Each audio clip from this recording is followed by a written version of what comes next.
Hello, and welcome back to Quick Tips for ECE. We're so happy to see you again. Today, we will be spreading all the news about, drumroll, Contagiousness! contagiousness.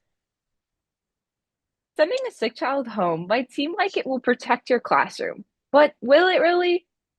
Oftentimes, sending them home will not protect your classroom as much as you think.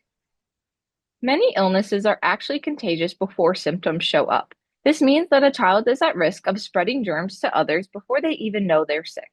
This child in the picture below might be sick, but we wouldn't be able to tell just by looking at them. For example, the contagious period for the flu begins approximately 24 hours before there is coughing, fever, sore throat, or any other symptoms that indicate the child could have the virus. Similarly, head lice can be present for 4 to 6 weeks before any itching appears. That's a whole month of lice being in the classroom before they are noticed. At that point, it does not make much of a difference if the child gets sent home immediately versus at the end of the day. Children and adults can also be asymptomatic. This means they are infected but show no symptoms. They might not be throwing up or have a cough, but they're still spreading the illness around the classroom and to other children. Additionally, different children can have the same infection but present with different symptoms. Child A might be coughing, sneezing, low energy, and always grabbing the tissues for their runny nose, while child B has the same sickness but is excited for the day, having fun, and just has a mild cough. Based on symptoms alone, child A would probably be sent home, whereas child B would get to stay. That means one child gets sent home while the other gets to stay and spreads the same thing. Back to the original question. How much does sending a sick child home help protect others? We have learned that the contagious period does not perfectly align with symptoms. So, by the time a child develops symptoms, it is likely that many other children in your care have already been exposed. When you're concerned about a symptomatic child spreading an illness to others, there is a good chance that multiple other children have the same illness already. Sending a child home from care may not prevent others from getting sick as much as you think. We understand it can be frustrating that you cannot completely remove illness from your care. However, it is normal and common for young children to become infected with multiple viruses each year. For children, most illnesses result in only mild symptoms and are self-limiting.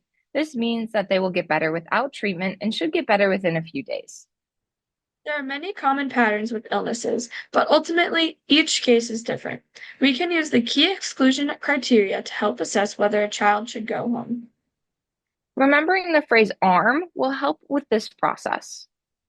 First, we have A. How is the child acting? Can they participate in activities, or are they uncomfortable? Next, we have R for risk.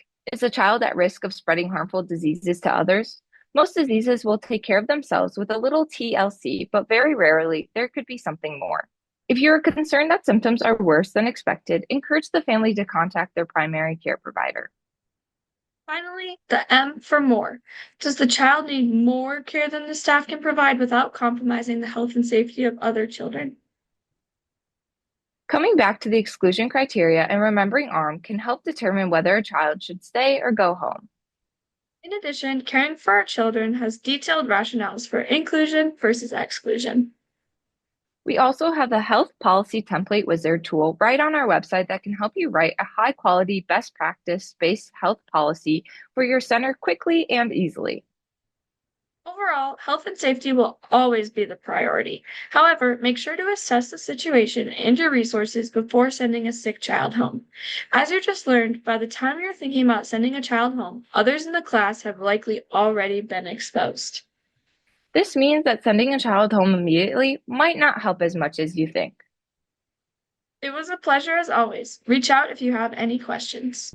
I'm Dr. Depesh Navsaria, and I approve this message.